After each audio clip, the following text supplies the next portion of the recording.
ደግሞ በስርዓቱ ውስጥ የፌዴራል መንግስት የሚባለው ውስጥ የብአዴንን ሰፊ ድርሻ ይዘው የሚንቀሳቀሱ በተቃዋሚ ፓርቲዎችም ውስጥ ድርሻ ያላቸው እንደገና በፋኖ አደረጃጀቱም ውስጥ የገቡ ኃይላት አንድ ላይ በመናበብ ጎንደርን ከሌላው ነጥሎ የመውሰድ እንቅስቃሴ ተጀምሯል ማለት ነው።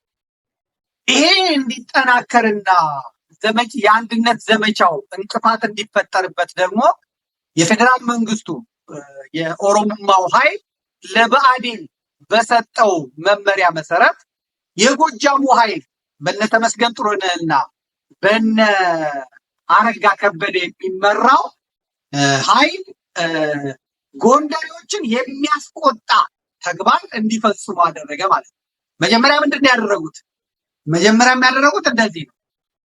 ምንድን ያደረጉት? እነ እንትና እንዲገደሉ አደረጉ። ዶክተር አምባቸው ከጎንደር ወገን ብቻ እንዲገደል በማድረግ የኦሮሞማው ሴራ ማለት ነው። እነዚህኛዎቹን እንዳይገደሉ በማድረግ ከዚያ በጎንደርና በጎጃም መካከል እስከ ዛሬ ድረስ እንዳይፈታ አድርጎ የሚቀርብ ቁርሾ ለማስቀመጥ ነው የተሰራው። ያ እግዚአብሔርም ረድቶ በብዙ ትግል በብዙ ጩኸት ከብአዴኖቹና ከፖለቲካው ቅማንት ከትግራይ ከተዳቀለው ከፖለቲካው አገው ሸንጎ ከትግሬና ከኦሮሞ ከተዳቀለው ጸረ አማራ ኃይል ጸረ ቅማንት ጸረ አገው ኃይል ውጪ ሌሎቹ አንድ ላይ ነው የሚሰሩት። አሁን አገውን ብትመለከቱ አገው ምድር ትልቁ ጦር ያለው አገው ምድር ነው። በጎጃም የአማራ ፋኖ ትግል ውስጥ የአገው ልጆች እንደ አማራም ሆነው አንድ ላይ ሆነው እየሞቱ ነው። ራሳቸውን ባይከላከሉ ሞት አልቀረላቸውም። በቤኒሻንጉል ጉምዝ ክልል የቀስት መለማመጃ የሆኑት ቀዮቹ ናቸው። ገዳዮቹ ቀዩን ነው የሚገለው። ቀዩን ነው ግደል የተባለው እና ቀዩ ደግሞ አገው ነው። ቀዩ ደግሞ ቅማንት ይሆናል። ቀዩ አማራ ይሆናል። ቀዩ ኦሮሞ ይሆናል። ቀዩ የፈለገ ሊሆን ይችላል። እዚህ በግሬደር የተቀበሩት ቀበሌ ሙሉ የተጨፈጨፈው አገው ነው፣ አማራም ነው። ስለዚህ እነዚህ የህልውና ጉዳያቸው ያሳሰባቸው አካላት ምን አድርገዋል? ወደ አንድ ቦታ መጥተው በአንድነት እየታገሉ ነው ማለት ነው። ሴራዎቹ ምኖቹ እንዳሉ ሆነው እነሱ ነገ እንትን የሚሉ ሆነው ልብ ብላችሁ ስሙ። ስለዚህ ልክ ያኔ እነ ዶክተር አምባቸው ላይ እንደመጡት ምክንያቱም እነ ጀነራል አሳምነው ጽጌ ብርጋዴ ጀነራል አሳምነው ጽጌ እነ ዶክተር አምባቸው በወቅቱ የተገደሉት በሙሉ ስብስባቸው ከባድ ነበር። አጣዬ ላይ የተሰራውን በቤኒሻንጉል ጉምዝ የአማራን ጭፍጨፋ ለማስቆም የሄዱበትን ከዚያ እነ ጃዋር መሐመድ የጻፉትን ወደኋላ ሄዳችሁ ማየት ትችላላችሁ። ከዚያ በኋላ ሟቹ ሰዓረ መኮንን የወሰደውን እርምጃ ማየት ትችላላችሁ። ከዚያ ከአጣዬ ሸሽተው ወደ ናዝሬት ሄደው የተደበቁትን ጽንፈኛ ነፍሰ ገዳይ በጥባጭ የኦነግ ተላላኪዎችን እነ አምባቸው የህግ ክፍል አቋቁመው እናታችሁ ወድ ብትገቡ አታመልጡንም፣ ህዝብ አፋጅታችሁ አትሄዱም በማለት እናስቻለው ደሴ እነማ ያደረጉትን ታስታውሳላችሁ።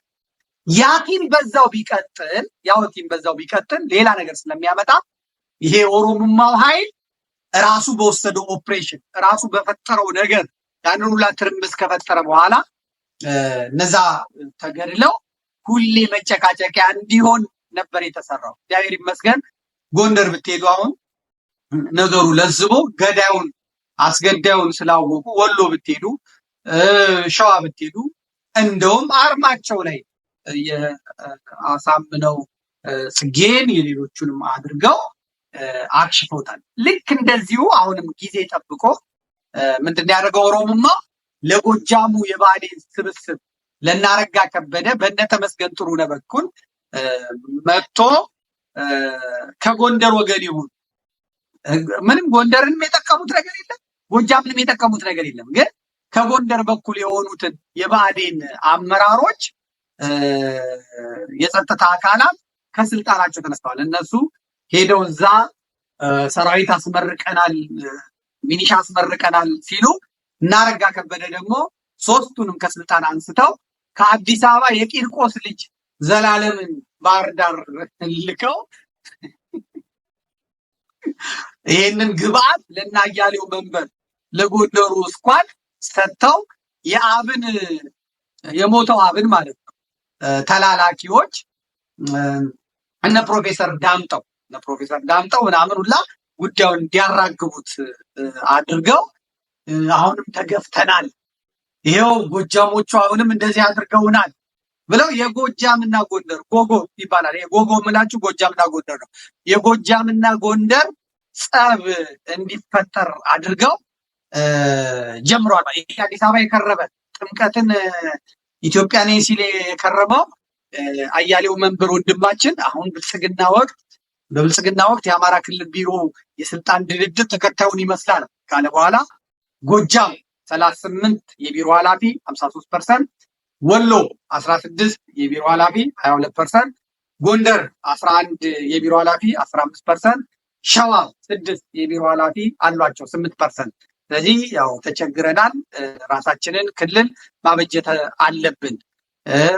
ወይ በእውቀት ነው ወይ ደግሞ እዛ አካባቢ ባለው ሁኔታ የተመደበውን ይህንን አምጥተው በማጉላት የጎንደርን ክልልነት ጉዳይ እናጩኸው ብለው ተነስተዋል ማለት ነው።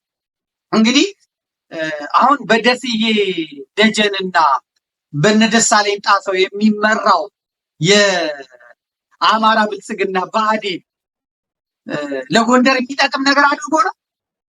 ብዙ ወጣቶችን እንደናስቻለው ደሴ እነ ፋኖ ሄዋን ጎንደር ላይ ታስታውሳላችሁ። በእውነት ቆይ ልላክላችሁ፣ አስቻለው ደሴን ይሄው ልላክላችሁ እንዴት እንደገደሉት አጣዬን ያንኑ ላይ ሰራው። ሄዋን ወልደ ገብሬ እነ ፋኖ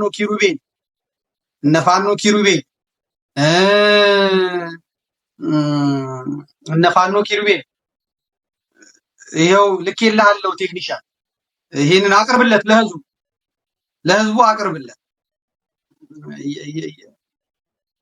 እየላኩልህ ነው፣ ለህዝቡ አቅርብለት። ስለዚህ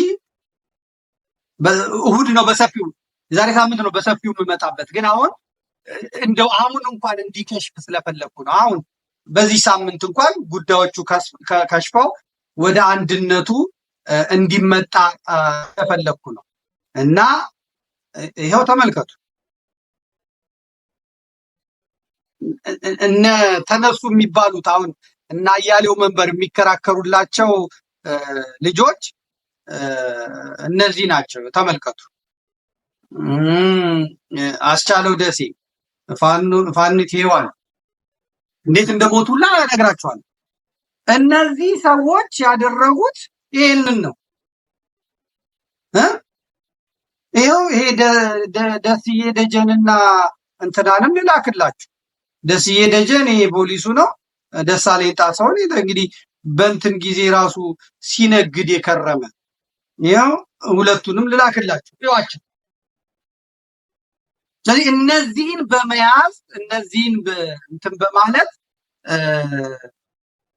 ነው ለእነዚህን የሚከራከሩት። ብአዴን አረጋ ከበደ ሆነ፣ ብአዴን አገኘሁ ተሻገር ሆነ፣ ምንድን ነው ለአማራ የጠቀሙት? በድሮን ህዝባቸውን ለሚፈጅ ስርዓት ነው የሚያገለግሉት። ይሄ ጎንደሬ ነው። ጎንደር በመሆኑ ለጎንደር ምንድን ነው የጠቀመው? ንገሩ። ደስዬ ደጀን ጎንደር በመሆኑ ለጎንደር አማራ ምንድን ነው የጠቀመው? ጣሰውን ተመልከቱት። ጣሰው ጎንደሬ በመሆኑ ለእንትና ምንድን ነው የጠቀመው? እስኪ ንገሩ። የሰላምና ጸጥታ ሆኖ ይሄ ጣሰው ምንድን ነው ለጎንደር የጠቀመው? አረጋ ከበደም እንዳልጠቀመው ማለት ነው። አረጋ ከበደንም ሌሎቹንም የመሾምና የመሻር መብት ያለው ማን ነው? አብይ አህመድ፣ ሽመልስ አብዲሳ ነው፣ አዳነች አበቤ ናት። አማራ ውክልና የለውም። አማራ የማውረድ የመሾም የለውም። አማራ የሚታገለው እራሱን ከእንደነዚህ አይነት ልቡሳነ ስጋ አጋንንት ለመገላገል። ስለዚህ አሁን ጎጃም የተሾመው እንደዚህ ስለሆነ ነው። ጎንደር የተሾመው እንደዚህ። እንዴት አይነት ስግጥና ነው! እንዴት አይነት ርህጥና ነው! እንዴት አይነት በአራዳ ቋንቋ ፋርነት ነው! ምን አይነት ጅልነት ነው! ምን አይነት ያለመሰልጠን ነው! ምን አገባው የጎጃም ፋኖ? ምን አገባው የጎንደር ፋኖ? ምን አገባው የወሎ ፋኖ? ምን አገባው የሸዋ ፋኖ? ይህንን ለመቀየር ነው እየታገለ ያለ። እነዚህ ሁለት ሰዎች በነበሩ ጊዜ እኮ አስቻለው ደሴን ተመልከቱት። እናቱ በራፍ ላይ አይደለም ወይ ተመስገን ጥሩነህ የደፋው? አስቻለው ደሴ ማለት አጣዬ ሄዶ የወገኖቹን ደም እንባ የተበቀለ ነው። ይህንን ጀግና ይህንን ወንድ እቤቱ በራፉ ላይ እንዲደፋ ያደረገው እኮ ተመስገን ጥሩነህ። ተመስገን ጥሩነህ ዛሬ ይህንን በማድረግ እኮ ፌዴራል ስልጣን አግኝቶ የሀገሪቷ ምክትል ጠቅላይ ሚኒስትር፣ ያው ምክትልነቱ ብአዴን ስለሆነ ምክትልነት ጠቅላይ ሚኒስትር አይሰራ። ይህን ጀግና እኮ የገደለ ይህን ጀግና ያጠፋ እኮ ነው። እነ ጣሰው እኮ ናቸው ይሄን ያደረጉ። እነ ደስዬ እኮ ናቸው፣ እነ ደስዬ ደጀን እኮ ናቸው ይሄንን ያደረጉት የገደሉት። እናቱ በራፍ ላይ ወንዱን ጀግናውን የደፉት ማለት ነው። እስኪ ሔዋንን ተመልከቷል። ይቺን ፋኖ ፋኒት ሔዋንን ተመልከቷት። ሔዋን የምትባሏን ፋኖ ተመልከቷት። ልኬለታለሁ፣ ተመልከቷት። ይቺን የመሰለች ቆንጆ፣ ይቺን የመሰለች ጀግና የጎንደር ፋኖን ቀጥ አድርጋ የያዘች ማን የደፋት? በድንጋይ ቅጥቅጥ አድርጎ የገደላት ማን ነው? ይሄ ስርዓት አይደለም?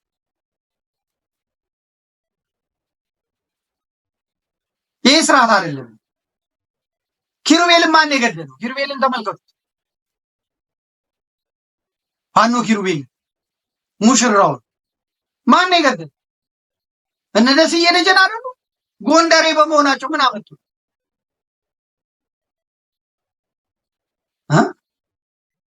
ኮሎኔል ደመቀ ዘውዴ አይደል እንዴ እንትን ያለው ፋኖን የሚቃወመው ፋኖን እንትን የሚለው ለሱ ታሱ ብልጽግና ሆኖ ለአብይ ገብቶ መከላከያውን ይዞ እሱን በመውቀስ እሱን በመሸፈን የሌሎቹን የፋኖ አመራሮችን መክሰስ ይሄ የጤነኛነት ምልክት አይደለም። የጤነኝነት ምልክት አይደለም። የታሰበው ምንድነው? ጎንደርን መነጠል፣ ጎንደርን ከሌላው ከጎጃሙ መነጠል።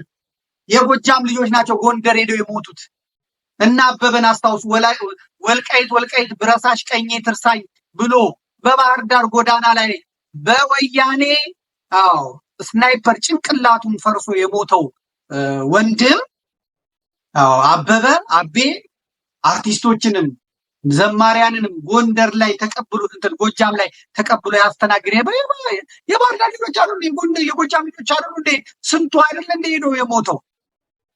አንድ አማራ በሚለው ካሸነፉ በኋላ ከተሸነፈና እንትን ካለ በኋላ ነው የሰሊጡ ጉዳይ እኛም ብቻ ነው ወሎ ዞርበል፣ ጎጃም ዞርበል፣ ጎንደር ዞር የተባለው ሰሊጡ ከመጣ በኋላ ነው። አሁን ወያኔ ከተደራጀች በኋላ ወያኔ ካለች በኋላ ሲጨንቅና ሲጠብ በዚህ በጠበበ ሰዓት ይህንን ማድረግ በጣም ነውር ነው። ብታስቡበት